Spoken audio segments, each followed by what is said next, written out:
Bonjour et bienvenue si vous nous rejoignez sur le plateau de TV Vendée, le plateau de la matinale. Ravi de vous retrouver en ce mardi 7 novembre. Nous sommes ensemble encore pour une demi-heure pour faire le point sur l'actualité en Vendée. Et nous irons à Chaland où un cabinet de radiologie a été le premier en Vendée à se doter d'un logiciel d'intelligence artificielle, une aide et un confort pour les médecins. Nous irons à Talmont-Saint-Hilaire avec la cueillette des kiwis qui est lancée. Nous sommes en pleine saison avant l'arrivée de l'hiver et des premières gelées. Et dans un village que Georges Clémenceau connaissait bien, le Colombier, petit village de Mouchamp inactive depuis 2 ans, la fameuse buvette va rouvrir d'ici quelques jours. Aujourd'hui à retrouver le Plus Info, la chronique asso mais aussi l'extrait du jour. Le jeu également. Cette semaine, on vous fait gagner 2 entrées pour assister au spectacle par les comédiens Chaplet, le journal d'Anne Frank sur 2 dates donc en Vendée, sur 2 lieux plutôt en Vendée. Et la question donc de la semaine arrive avec le deuxième indice. Restez bien à l'écoute, restez bien avec nous. Avant de développer tout ça, place à la météo. Les averses nous accompagnent dès ce début de journée, de faible à modéré selon l'endroit. Un temps assez automnal, de saison. Et pour ce qui est du thermomètre, il fait frais ce matin. Le mercure baisse. En moyenne, nous avons 7 degrés à l'est du département, 9 proche du littoral. Ça devrait s'améliorer dans l'après-midi. Les éclaircies reprennent du terrain par le nord-ouest. En moyenne, nous aurons 12 degrés dans les terres, 13 pour l'ouest. Voici à présent la carte des marées qui s'affiche. Elle nous dit que la basse mer est passée tout à l'heure. C'était un peu avant 6h du matin. La prochaine aura lieu en tout début de soirée, 18h50. Prochaine pleine mer plutôt, lors de la pause déjeuner, midi 56, coefficient marée 31 à 35. Nous allons faire un tour vers la carte des marchés pour cette journée de mardi. Vous pouvez vous rendre à Saint-Laurent-sur-Sèvre, Dompierre-sur-Yon ou encore la Bruffière. Un peu plus dans le sud, comme vous pouvez le voir, nous avons celui de Talmont-Saint-Hilaire ou encore les Sables d'Olonne. Nous sommes le mardi 7 novembre 2023 et le 7 novembre, nous souhaitons bonne fête aux Karine, Benita et aux Ernesto. Journée internationale de l'écrivain africain. Parmi les pays qui participent, on note le Sénégal avec l'AES, l'association des écrivains sénégalais. Côté anniversaire, sachez que c'est celui de Franck Dubosc aujourd'hui. L'acteur et humoriste fête ses 60 ans. Le DJ français David Guetta souffle lui sa 56e bougie. Il y a celui du Capitaine Flamme aussi, célèbre personnage de dessin animé, né en 1978. Il a 45 ans.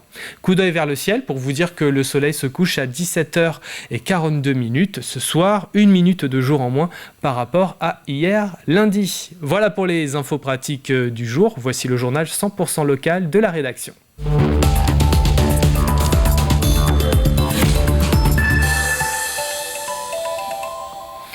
Et pour commencer, je vous propose d'aller à Chaland. Un cabinet de radiologie a été premier en Vendée à se doter d'un logiciel d'intelligence artificielle, et ce pour une relecture des mammographies. Alors cela ne remplace pas le radiologue, mais il lui permet de fluidifier la relecture des clichés et surtout d'évaluer le niveau de gravité potentielle des liaisons détectées. Une aide et un confort pour le médecin et pas de surcoût pour les patientes. Le reportage signé Alix Lanos. Cette patiente vient pour une mammographie de contrôle. Les clichés de l'examen réalisé en quelques minutes sont ensuite observés et analysés par un radiologue. Bien qu'expérimenté, le docteur Fablé s'aide aujourd'hui dans sa lecture d'un logiciel d'intelligence artificielle. Il analyse les images de mammographie pour identifier les lésions suspectes et surtout évaluer leur pourcentage de gravité. La lecture de l'image, ça peut être un petit doute ici sur le cliché de face, une petite asymétrie par rapport à l'autre côté. Et quand on affiche l'intelligence artificielle, vous voyez un critère de malignité de 56% ici. Le reste du sein est normal. Donc vous voyez cette petite lésion qui paraissait relativement minime, assez peu inquiétante, mais quand même qui interpelle l'œil du radiologue, est confortée dans sa forte suspicion de malignité par l'intelligence artificielle. L'intelligence artificielle ne remplace pas la lecture du radiologue, c'est une aide. Le mythe de l'intelligence artificielle qui va remplacer le radiologue complètement, pour l'instant, n'existe pas. Une nouvelle technologie utilisée dans ce cabinet depuis 1 an qui permet de fluidifier et d'aller plus loin dans le diagnostic.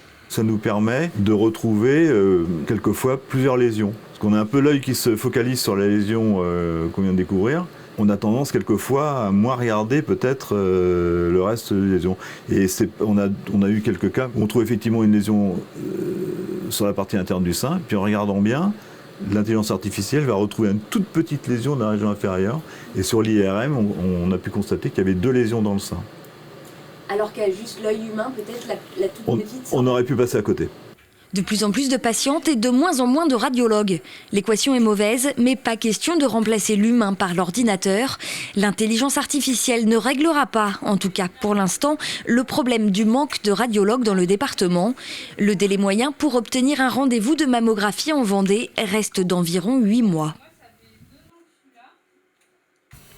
Plus de 600 nouveaux cas de cancer du sein sont diagnostiqués chaque année en Vendée. Un dépistage précoce donne de meilleures chances de traitement et de survie. 4 communes vendéennes ont été reconnues en état de catastrophe naturelle. Cela fait suite au séisme des 16 et 17 juin dernier. Il s'agit de Fontenay-le-Comte, Maillé, Le Mazo et Saint-Sigismond.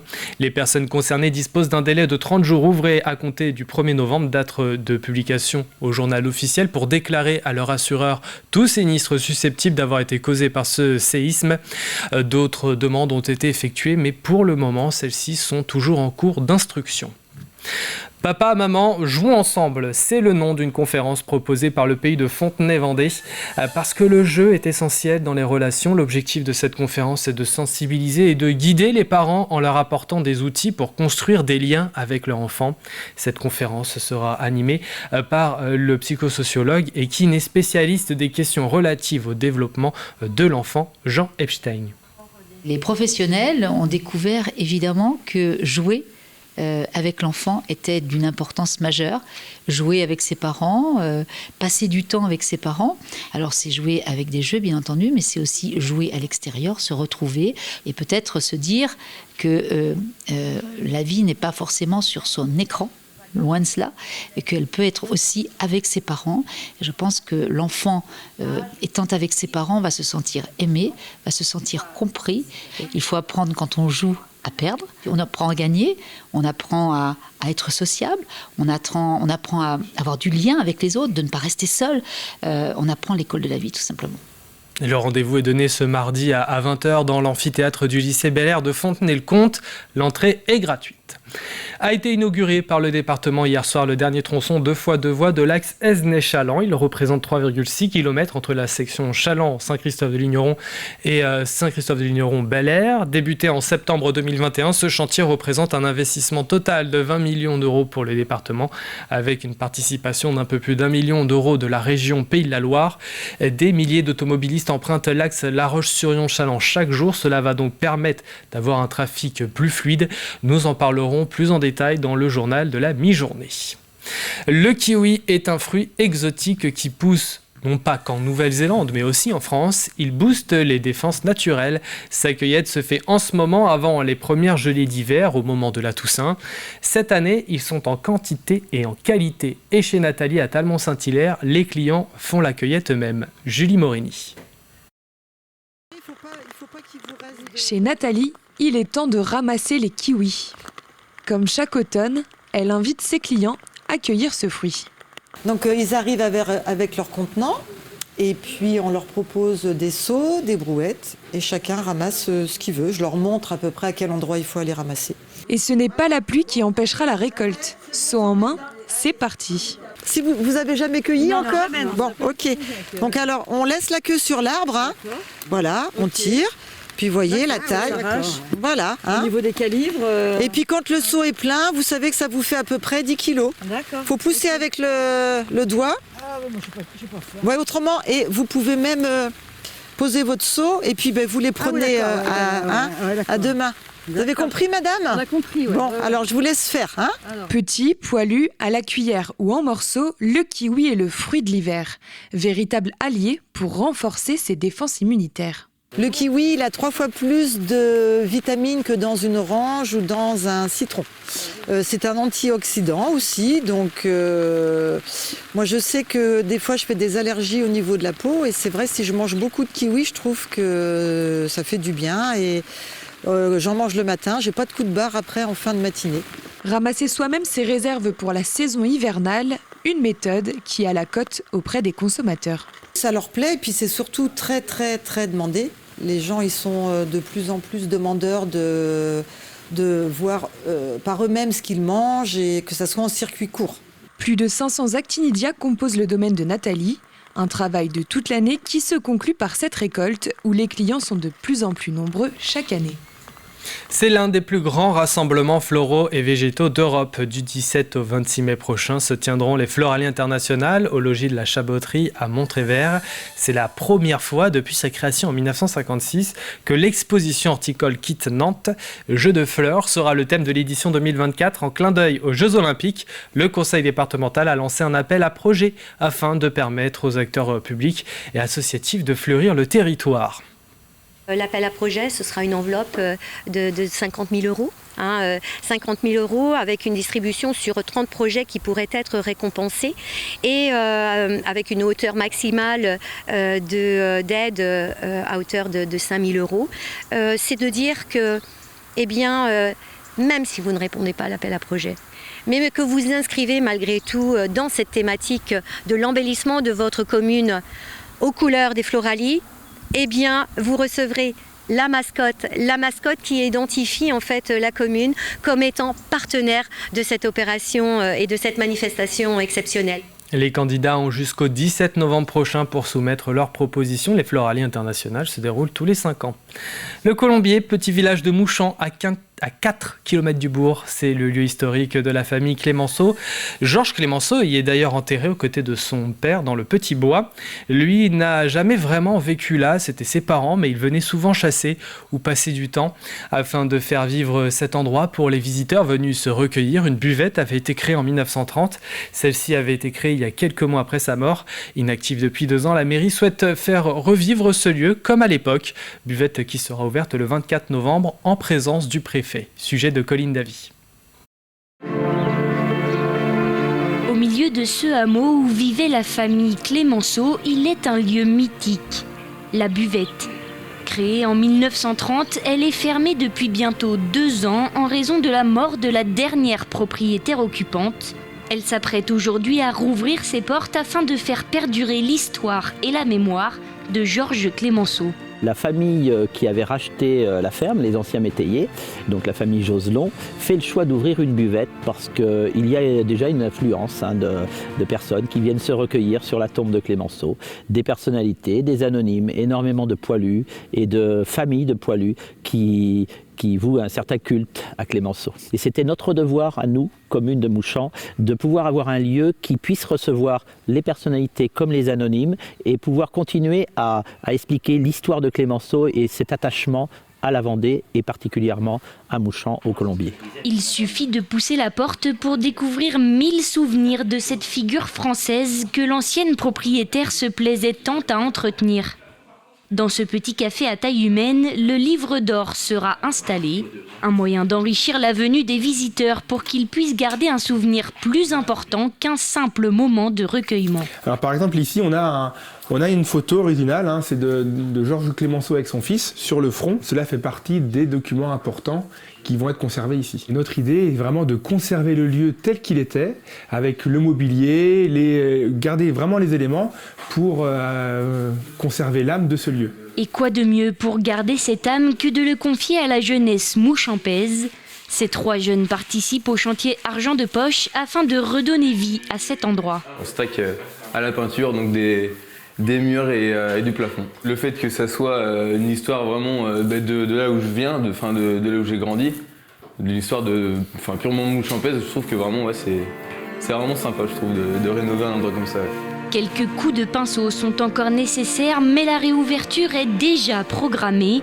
Ce sera le 24 novembre, date anniversaire de la mort de Georges Clémenceau. Et voilà pour l'essentiel de l'actualité. Passons aux prévisions météo du jour. Les averses nous accompagnent de faibles à modérés selon l'endroit en cette matinée. Un temps assez automnal de saison. Pour ce qui est du thermomètre, il fait frais. Le mercure baisse. Nous avons pas plus de 6 degrés du côté de la Châtaigneraie, 7 aux Herbiers, la Roche-sur-Yon et dans les rues de Tifauge, 8 degrés à Fontenay-le-Comte, 9 pour Beauvoir-sur-Mer, l'île d'Olonne et Saint-Jean-de-Mont aussi, 10 degrés à Noirmoutier. C'est là où il fera le plus doux ce matin. Ça devrait s'améliorer dans l'après-midi. Les éclaircies reprennent du terrain par le nord-ouest. Voici là une alcamie. Profitons-en. Rien ne garantit que ça va durer. En moyenne, nous aurons 12 degrés dans les terres, 13 pour l'ouest. Une légère baisse qui se confirme donc côté température. C'est la fin de ce Flash Info. Il est temps de retrouver nos chroniques du jour. Comme tous les mardis, il y a la chronique Asso, coup de projecteur sur Rogli, le club de hockey sur glace qui évolue en D2, le club de La Roche-sur-Yon. Et nous allons voir aussi un passage du nouveau numéro de Backstage à découvrir tout à l'heure sur TV Vendée. Nous nous quitterons avec le jeu de gagnants ou gagnantes qui remporteront 2 places pour assister au spectacle par les comédiens Chaplet, le journal d'Anne Frank. Pour cela, il faudra répondre correctement à la question. Mais tout de suite, c'est le plus de l'info.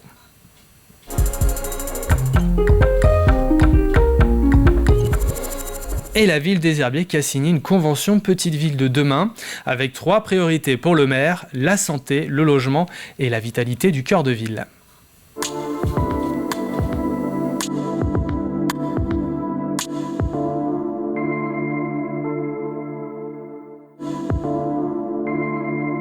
Ça nous permet de structurer et de fédérer autour de nos actions prioritaires, puisque nos actions prioritaires existent déjà. Nous avons différents documents qui nous permettent déjà de mener ces actions, mais pour les partager, il fallait d'abord les concerter et puis qu'elles soient surtout lisibles. Le programme qui date maintenant de 2020 a permis quand même d'engager l'ensemble des communes concernées, une vingtaine, dans vraiment une réflexion sur comment je projette ma commune demain, dans 5 ans, 10 ans, 20 ans, avec des actions concrètes, opérationnelles, pour un certain nombre d'enjeux que nous, en tant que PF, on porte particulièrement, c'est produire du logement. Il faut effectivement changer de modèle. Simplement, tout l'ensemble des acteurs, pris individuellement, ils ne savent pas par quel bout prendre ce problème. L'intérêt de Petite Ville de demain, c'est que tout le monde est autour de la table, et on se pose ces questions-là et on se projette ensemble sur les solutions. Les Herbiers ont la particularité d'une part d'être très proches de ce seuil de 20 000 habitants, donc c'est déjà une grosse petite ville de demain. Et puis surtout, les Herbiers, comme le pays des Herbiers, ont un taux de chômage extrêmement bas, ont un dynamisme économique très important, ce qui pourrait laisser penser que tout va bien. Alors qu'en fait, lorsqu'on y regarde d'un peu plus près, on se rend compte que la ville des Herbiers en tant que telle a un sujet de déficit de logement, un sujet de reconquête de bâtiments qui aujourd'hui dans le centre-ville ne sont plus tout à fait adaptés, qu'il faut recycler, ou en tout cas avait peut-être quelques questions à se poser sur l'attractivité du centre-ville. Et puis aujourd'hui, avec le réchauffement climatique et notre obligation de lutter contre le réchauffement, les causes du réchauffement climatique, je crois que la ville des Herbiers avait aussi à se questionner sur comment bien vivre dans son centre-ville demain. Avoir une expertise ou des expertises extérieures, puisque nous sommes bien structurés en interne, on a des agents très compétents, mais c'est vrai qu'avoir une expertise d'entités qui nous accompagne de manière plus facile, ça va nous permettre d'être peut-être plus efficaces. La deuxième chose que nous attendons de cette convention, ce sont des financements ciblés sur des thématiques, et donc les thématiques sont très claires parce qu'elles sont partagées. Il y a 50 actions, et ça a été dit tout à l'heure, ce seront effectivement des actions qui seront facilitées et qui seront encouragées certainement par nos partenaires financiers. Et puis le troisième objectif, la troisième chose en fait qu'on attend de cette convention, c'est un réseau. Il y a des bonnes pratiques à l'extérieur. J'en rigole en disant qu'on fait des choses, tout ce qu'on fait c'est bien, mais d'autres font aussi des choses très bien. Et donc si on peut s'en inspirer, et si d'autres peuvent s'inspirer de ce qu'on fait aussi, c'est bien d'avoir un réseau et d'essayer d'être plus efficace ensemble.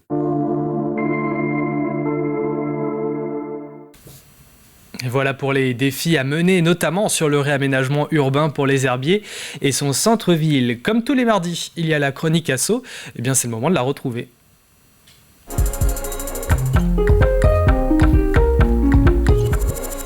On parle du club de hockey sur glace de La Roche-sur-Yon. Il recrute des bénévoles pour le bar lors des matchs à domicile. Nous retrouvons Mathis Pires.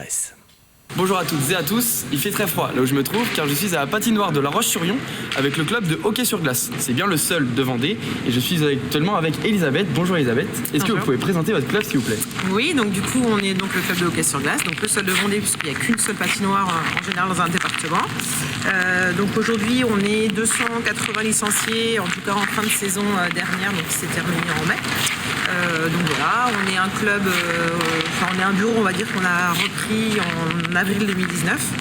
Et depuis ce temps-là, en fait, on a démarré à 160 licenciés et donc on finit à 280. Et votre meilleure équipe, elle évolue en D2, la deuxième meilleure division française, c'est ça? Ouais, donc la meilleure équipe, donc c'est l'équipe Fagnon, en fait, on dit plutôt. Elle évolue en D2 parce qu'on a fini donc, champion de France D3 la saison dernière. On a fait donc un carré final sur Lyon pendant 3 jours, donc un Final Four. Et voilà, on a fini champion de France. Bien, félicitations. Et à chacun de vos matchs, combien de spectateurs viennent vous voir? Alors là, depuis le début de la saison, en fait, et en plus les garçons gagnent, donc du coup, on est allé samedi, on a dû passer 1000 personnes. Et je pense qu'on était un tout petit peu plus au début du deuxième tiers. Et on a en capacité, on a 1200 places assises. Ah, donc 1000 personnes qui viennent vous voir à chacun de vos matchs, ça fait beaucoup. Et j'imagine ils ont besoin de se rafraîchir. Vous cherchez des barman, c'est ça? C'est ça, en fait on est toujours à la recherche, tout club vous dira en tout cas qu'il est à la recherche de bénévoles. Nous c'est vrai qu'on a la chance, depuis le carré final qu'on avait fait chez nous, on a la chance d'avoir un gros noyau de bénévoles, mais on est en manque vraiment sur ce poste-là au niveau du bar. Parce que il y a de plus en plus de monde, donc on a eu l'autorisation de faire 2 bars. Et voilà, donc on est toujours à la recherche de bénévoles hommes si possible. Parce que c'est assez lourd, les fûts, les tireuses, etc. Et puis il y a une bonne ambiance, donc il faut venir, quoi. Les bénévoles que vous cherchez, c'est quand vous jouez à domicile? Oui, c'est ça, parce que après à l'extérieur, les garçons se déplacent en bus ou en minibus. Et oui, c'est à domicile, donc c'est un samedi sur 2, en tout cas pour le calendrier jusqu'en fin février. C'est comme ça, donc un samedi sur 2.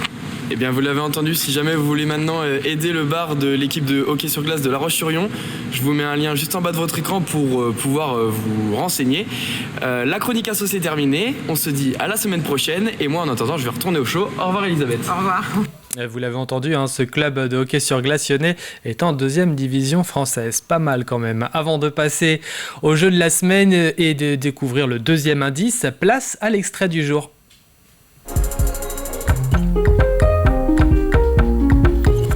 Extrait de Backstage que l'on vous propose le mardi. Aujourd'hui, c'est avec Lisa Perriot, humoriste connue pour sa versatilité dans le cadre du festival L'Air d'en rire. Présentation. Lisa, on va passer un petit moment ensemble pour te présenter à nos téléspectateurs. Tu es humoriste, comédienne. Oui. Comment te décris aujourd'hui? Quel est ton parcours?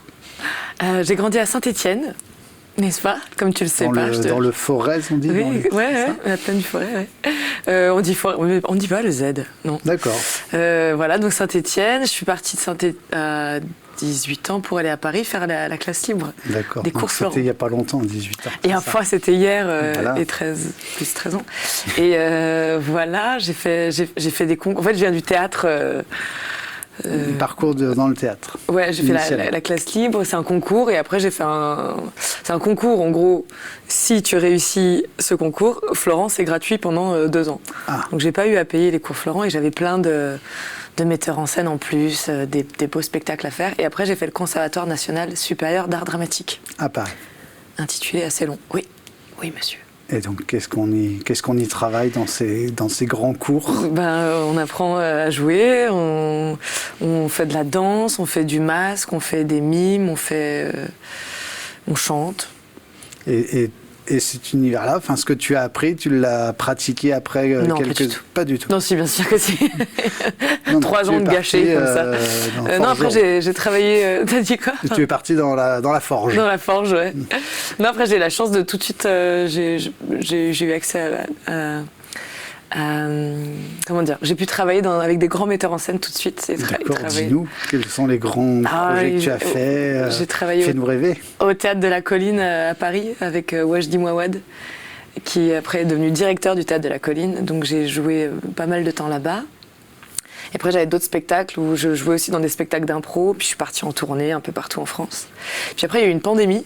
Je ne sais pas si vous êtes au courant. Non, on n'a pas eu ça chez nous. Non, d'accord, chez moi j'ai eu ça, et donc du coup je ne pouvais plus travailler pendant plusieurs mois. Faut faire des efforts aussi. Et voilà, donc je me suis dit, alors Lisa, arrête de reporter toujours à la base, si j'ai fait du théâtre, c'était pour être sur scène et de faire rire les gens.